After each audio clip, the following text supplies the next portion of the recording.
Usai Gerindra terang-terangan mengajak PKB dan partai politik lainnya bergabung ke koalisi Prabowo Gibran, PKS tak mau dilupakan. Lalu seberapa serius sebenarnya ajakan Gerindra ini untuk berkoalisi dan benarkah PKS dibiarkan tidak menjadi bagian dari koalisi pemerintahan baru?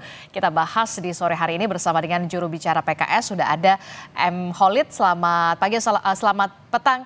Assalamualaikum Mas Khalid. Waalaikumsalam warahmatullahi wabarakatuh. Ya, kemudian ada juga politisi PKB Mbak Lulu Nur Hamidah dan pengamat politik dari BRIN Bu Siti Zuhro. Selamat petang. Assalamualaikum ibu-ibu semuanya. Waalaikumsalam warahmatullahi wabarakatuh. Iya, saya langsung ke Mas Khalid deh. Mas Khalid, ini Presiden PKS tampaknya benar-benar berharap. Jadi beneran ngarep ini masuk ke koalisi Prabowo Gibran? Ya, saya ingin mengomentari tadi video sebelumnya ya. Jadi memang suasananya benar-benar sangat happy sekali ya. Apalagi lagunya lagu romantis itu. Jadi suasananya memang sangat mendukung untuk kita. Kalau di PKB itu tradisi NU itu jenaka, guyon ya, guyon politik, tapi ya ada pesan-pesannya juga gitu.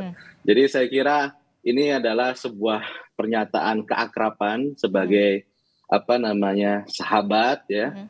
Diminta untuk memberikan speech sambutan di hari ulang tahun ya.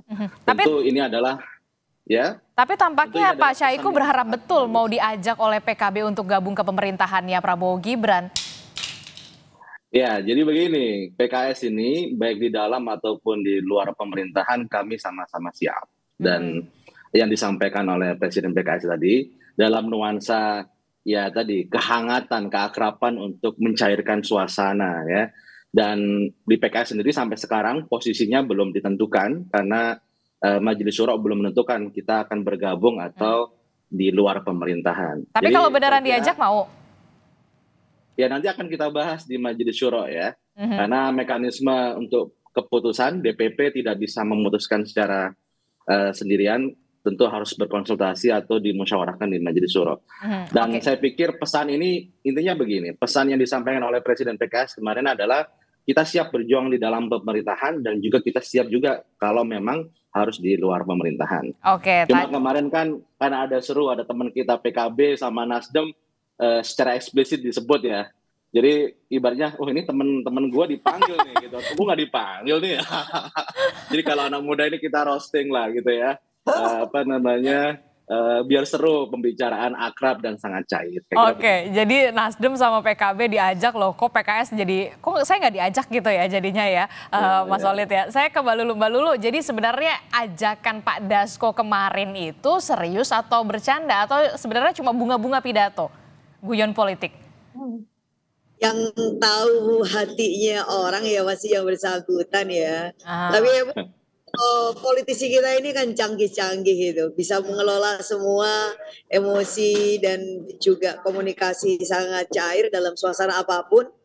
Bahkan dalam kondisi yang sangat berbeda aja, coba kita lihat pada saat Pilpres yang lalu, itu masih bisa pelukan di saat ada debat Pilpres begitu dan kemudian masih bisa bercanda. Dan itulah kecanggihan para figur-figur tokoh-tokoh kita di Indonesia, dan menurut saya itu bagus gitu ya, karena orang kemudian menjadi diingatkan ya ada saatnya bertanding, ada saatnya bersanding, ada saatnya kemudian adu gagasan, tapi mungkin juga ada saat di mana kemudian kita cuma adu tawa gitu loh. Jadi ya ada lagunya itu Mbak, adu rayu. Artinya benar akan ada artinya kalau misalnya benar-benar akan ada proses yang mengiringi apa yang disampaikan oleh Pak Dasko. Tapi tentu saja kami sebagai tuan rumah tadi malam memberikan apresiasi atas sambutan beliau yang sangat hangat ya, dan itu membuat suasana nyaman buat semua, dan bukan hanya untuk Pak Dasko tetapi juga semua tamu undangan termasuk juga PKS. Dan satu bahwa Caimin tidak pernah melupakan siapa yang menjadi kawan seperjuangan. Jadi dalam momen yang seperti itu, walaupun suasananya penuh dengan canda, tapi kan candanya itu kena. Jadi tidak akan meninggalkan PKS, dan inilah seorang Caimin itu gitu. Tadi Anda menyinggung soal bertanding tapi juga bisa bersanding. Nah, berarti peluangnya gimana? Apa sebenarnya yang sudah ditawarkan oleh Partai Gerindra untuk masuk ke koalisi Prabowo Gibran? Benar nggak PKB juga akan mengajak serta Nasdem dan juga PKS begitu?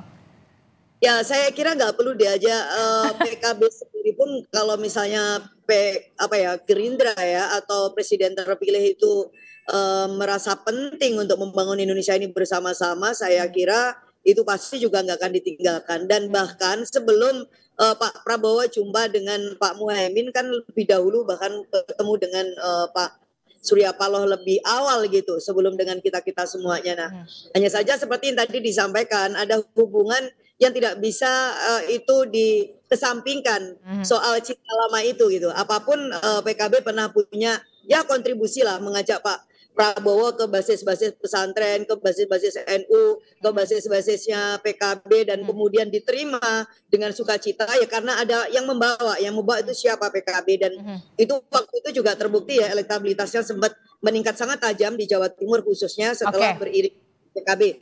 Ya itu cuma soal lain. Kita tidak soal mungkin itu, tetapi menunjukkan bagaimana kedekatan ini mungkin saja akan memiliki makna bagi yang akan datang khususnya Pak Prabowo dan juga Gerindra. Oke, saya ke Mbak Wiwi. Mbak Wiwi, ini kan kalau kita lihat ya, Pak Dasko ini secara terbuka hanya menyebut PKB, Nasdem tanpa menyebut PKS. Analisa Anda sebenarnya bagaimana? Jadi yang diajak ini cuma PKB dan juga Nasdem, sementara PKS gimana nih? Iya, memang dari awal kayaknya alot dengan PKS ya. Karena pertama kali juga yang terjadi juga kunjungan ke Nasdem ya, ke Pak Paloh. Lalu yang kedua juga dengan PKB. Itu tadi sudah disampaikan. Tapi waktu diundang acaranya PKS waktu itu, kalau tidak salah Harlah juga ya PKS waktu itu ya. Itu semua ketum diundang gitu. Tapi dari Gerindra absen, tidak ada perwakilan sama sekali. Nah, ada apa nih sebenarnya antara Gerindra dan PKS kalau menurut Anda? Kalau ya ini sebetulnya antara PKS dan Gerindra pernah berkoalisi gitu loh. 2 kali pemilu berkoalisi dengan luar biasa ya menurut saya, bahkan sampai ke pilkada juga berkoalisi. Jadi sebetulnya sangat ini ya sama dengan PKB kan berkoalisi menyongsong pemilu 2024 kemarin. Gitu. Apa karena ada faktor Anies sekarang yang sudah mau masuk ke Pilgub Jakarta yang kemudian diusung oleh PKS, Anies Sohibul Iman, itu juga sih jadi faktornya kenapa nggak diajak gitu PKS? Tidak single factor ya, kalau menurut saya tidak hanya single factor. Pak Prabowo memang akan menjadi presiden atau katakan presiden terpilih, tapi tentu untuk membangun koalisi, membangun katakan gitu ya, nanti koalisi besar yang dibayangkan itu tidak mungkin hanya gitu dari partai-partai lah. Pengaruh Pak Jokowi kan masih ada juga gitu ya. Jadi kita juga menerjemahkan sekarang mengapa kok tidak ada juga gitu ya kunjungan atau mungkin silaturahmi dari Pak Prabowo ke Bu Megawati, contoh gitu kan. Tapi kalau tadi saya sebutkan, apakah memang ada faktor Anies yang kemudian sudah diusung oleh PKS di Pilgub Jakarta, lalu bagaimana dengan faktor Jokowi yang kemudian akhirnya tampaknya PKS sulit nih untuk masuk ke dalam Koalisi Indonesia Maju? Iya, ini juga sama kayaknya, maaf ya, arah-arahnya ketika Demokrat dulu ya, segera setelah pemilu seolah-olah mau berkoalisi gitu ya, mau diterimalah. Maka Pak Jokowi mengundang Mas AHY gitu kan, datang ke istana dan sebagainya gitu. Tapi setelah itu juga nggak ada apa-apa akhirnya kan gitu. Karena apa? Pak Jokowi juga tidak bisa sendiri, harus berkompromi lah dengan partai-partai atau ketum-ketum partai yang ada di koalisi. Ternyata akhirnya tidak berkoalisi kan, Demokrat tidak masuk ke pemerintahnya Pak Jokowi sampai terakhir kemarin kan, kecuali ini spesial kemarin ini kan gitu ya. Nah itu menunjukkan bahwa bisa jadi dengan PKS ini mungkin PKS tidak perlu ngarep.com gitu ya. Karena apa? Karena kelihatannya tidak didekati secara cepat gitu ya. Nah, ini ada apa? Padahal luar biasa Pak Prabowo dengan pimpinan PKS itu sangat dekat gitu ya. Kita tahu. Ya. Saya ke Mas Solid. Mas Solid gimana nih? Jadi jangan ngarep deh gitu. Jadi begini, proses komunikasi politik itu tidak terhalang hanya masalah kita mau masuk kabinet atau tidak masuk kabinet sebenarnya. Buat PKS misal pada waktu kami mengundang seluruh ketua umum partai, maka tujuan utama dari PKS adalah relaksasi sebenarnya. Habis Pilpres kita butuh relaksasi sebenarnya. Dan itu makanya kita undang semua ketua umum partai. Saya pikir apa yang dilakukan oleh PKB juga sama kan dengan Harlah kemarin. Karena guyup, apalagi sekarang ada momen pilkada ya.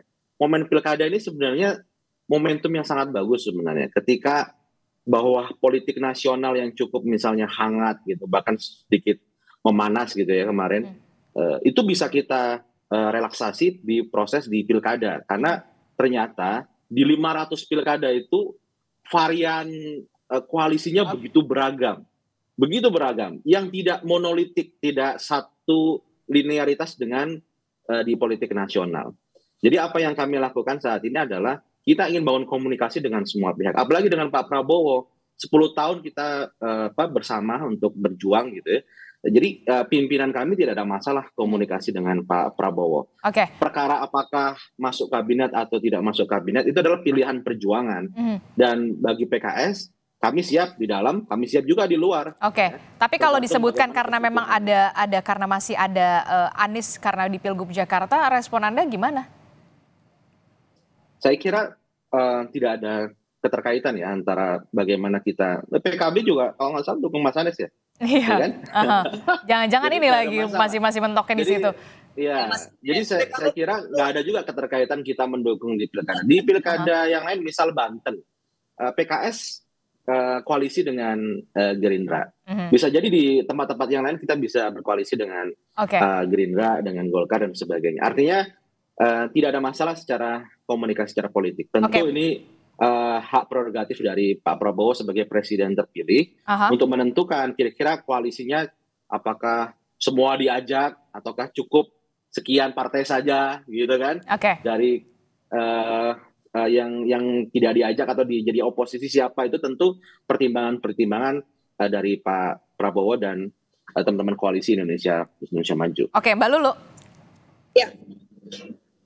Gimana kalau misalkan dikatakan mungkin ada kesulitan untuk koalisi Indonesia Maju karena memang ada nama Anies Baswedan di sini di Pilgub Jakarta. Anda setuju nggak sih dengan ini?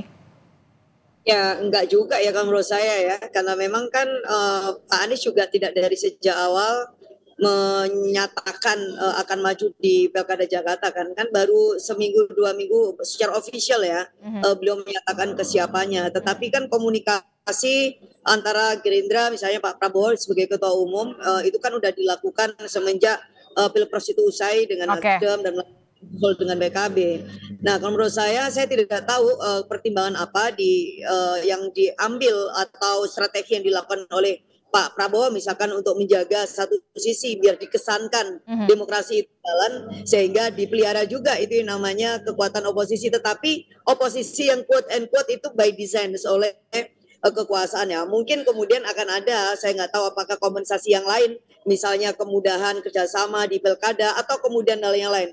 Yang namanya kekuasaan itu kan juga bicara tentang posisi, bicara tentang siapa mendapatkan tapi begini Mbak Lulu, yang juga menjadi pertanyaan saya adalah begini, PKB ini kan partai yang pertama kali didatangi Prabowo usai ditetapkan KPU, tapi kenapa sejak pertemuan itu belum ada kelihatan progresnya? Sebenarnya apa nih yang jadi deadlock? Iya, nggak deadlock juga, karena memang kita punya kesepakatan, kita ini masih bagian dari koalisinya Pak Jokowi lah. Kita tuntaskan periode Pak Jokowi bersama Pak Jokowi itu dengan baik, biar kemudian tidak bias juga ya. Apa sih perasaan publik itu kan juga kemudian perlu dijaga. Belum apa-apa kemudian orang udah bicara tentang siapa mendapatkan apa, itu tak elok juga. Apalagi kemudian kita punya susul-menyusul peristiwa-peristiwa lain yang ini menjadi kepentingan publik. Dan bagi PKB kita juga punya tanggung jawab untuk kemudian mengawal. Kayak sekarang misalnya kita juga punya urusan dengan Pak Susaji. Atau kemudian yang lain ada isu-isu yang lain, kemudian kita punya tugas, Panja misalnya tentang mining, tentang timah. Jadi ini dituntaskan dulu. Tetapi di sisi yang lain beberapa kali Pak Muhaimin juga bilang menjaga hubungan dengan kekuasaan yang definitif itu udah jelas siapa orangnya yang akan memerintah, itu juga penting karena kita punya pilkada 271. Dan Pak Muhaimin begini, bukan hanya tentang koalisi, tetapi kita juga tidak ingin bahwa kemungkinan akan ada abuse power yang itu bisa terjadi di dalam pilkada. Maka kenapa kemudian hubungan dan komunikasi ini perlu dilakukan biar demokrasi kita sehat, tidak ada gangguan dari pihak-pihak manapun, termasuk ya quote and quote itu dari kekuasaan sebenarnya kan gitu. Dan Pak Prabowo kita percaya sangat terbuka dengan gagasan, jangan cawe-cawe lah gitu. Nah ini kan penting. Jadi kalau misalkan kita punya kedekatan kan lebih enak. Aduh janganlah kayak kemarin ada cawe-cawe. Biarkan aja kontestasi pilkada ini berjalan sebagaimana adanya. Beliau sebagai presiden udah urus Republik ini. Tapi ada nggak sih syarat tertentu begitu ya, syarat dan ketentuan berlaku jika memang mau bergabung begitu harus ngajak ya ketiga-tiganya, Nasdem, PKB dan juga PKS? Kita tidak bisa. Nggak bisa nih kalau 3 serangkai nggak ada.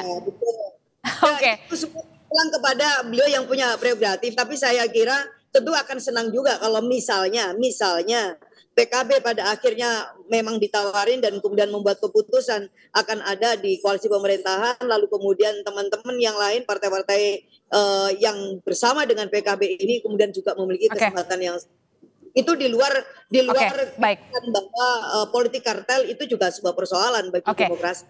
Oke, terakhir singkat saja Mbak Wiwi, ini apa yang bisa Anda baca kalau misalkan ketiga Nasdem, PKB dan juga PKS ini benar-benar maju ke Koalisi Indonesia Maju, minim sekali berarti oposisi di sini? Ya, sejak awal memang saya katakan ini khas politik Indonesia ya, karena sistem multi partai banyak gitu, maka ketika kompetisi, kontestasi gitu ya, itu tidak membuat masing-masing dengan pendirian dan visi misinya sendiri kan gitu.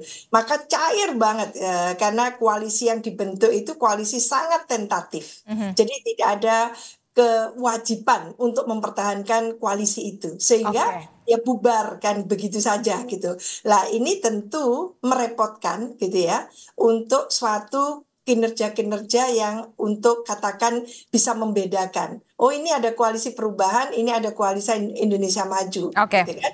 Sehingga itu yang harusnya dikompetisikan. Nah kalau seperti ini kita kan tidak perlu ada pertanyaan dan tidak perlu ada topik yang dibahas oleh Kompas TV. Kalau semuanya masuk ke dalam koalisi begitu ya. Iya itu. Jadi ini yang mungkin tetap harus sehat, harus ada oposisi juga di luar pemerintahan supaya juga pengawas begitu ya.